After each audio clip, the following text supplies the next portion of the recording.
एक समय की बात है, जंगल के झाड़ों से घिरा हुआ डार्क बंगला दिन में जितना सुंदर दिखता था, रात के कोहरे में उतना ही भयानक नजर आ रहा था।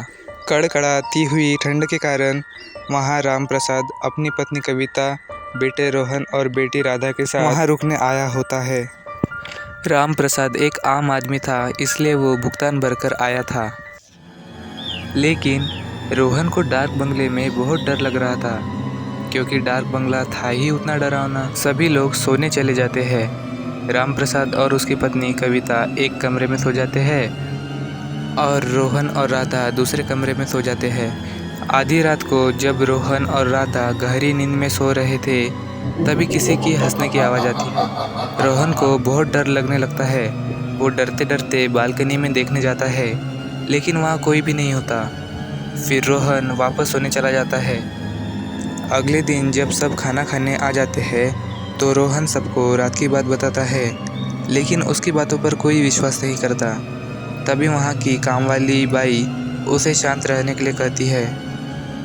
कुछ देर बाद रात हो जाती है, सभी सो जाते हैं, लेकिन रोहन को नींद ही नहीं आ रही थी।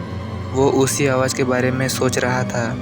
तभी दरवाज़ा अपने आप खुलने लगता है।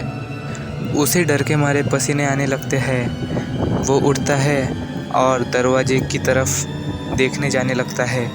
अचानक उसे एक काला साया भागता हुआ दिखता है।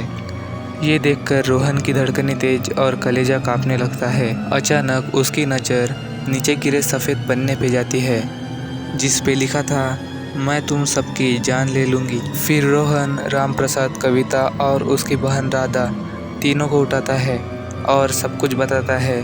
साथ ही वो पेपर भी दिखाता है, लेकिन उस पेपर से सब कुछ मिट जाता है। रोहन को अपनी आंखों पर भरोसा ही नहीं होता। रोहन बहुत समझाने की कोशिश करता है, लेकिन कोई भी उसकी बातों पर भरोसा नहीं करता। फिर चारों एक ही कमरे में सोने चले जाते हैं। फिर सुबह रोहन काम वाली बूढ़ी काकी से पूछता है, लेकिन वो कुछ नहीं बताती। एक दिन जब कविता मुंह धोने बाथरूम में जाती है, तभी अचानक से लाइट बंद चालू होने लगती है। जैसे ही कविता आईने में देखती है, तो उसे एक भयानक चुड़ैल दिखती है। कविता जोर से चिल्लाती है। जैसे ही तीनों वहाँ आते हैं, तो उन्हें कविता बेहोश मिलती है। थोड़ी देर बाद कविता को होश आ जाता है।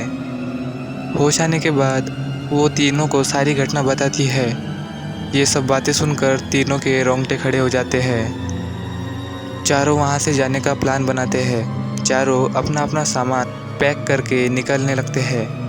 तभी डार्क घर के दरवाजे पर बूढ़ी काकी खड़ी हो जाती है। वो चारों को बाहर नहीं जाने दे रही थी। उतने में वो बूढ़ी काकी अपने असली रूप में आ जाती है और वहाँ पर दो भूत भी आ जाते हैं। ये सब देखकर चारों की रूह कांप जाती है। वो चारों भागने की कोशिश कर रहे थे, लेकिन उनके पैर ज़मीन से चिपक जाते हैं। तभी रोहन को एक आइडिया आता है। रोहन सभी को हनुमान चालीसा बोलने के लिए कहता है। जैसे ही सभी हनुमान चालीसा बोलते हैं, तीनों भूत मर जाते हैं और चारों वहाँ से भाग जाते हैं। अगर आपको आज का वीडियो पसंद आया हो, तो वीडियो को लाइक करना, साथ ही साथ चैनल को सब्सक्राइब करके इस चैनल को ग्रो करने में मदद कीजिए। देखने के लिए धन्यवाद।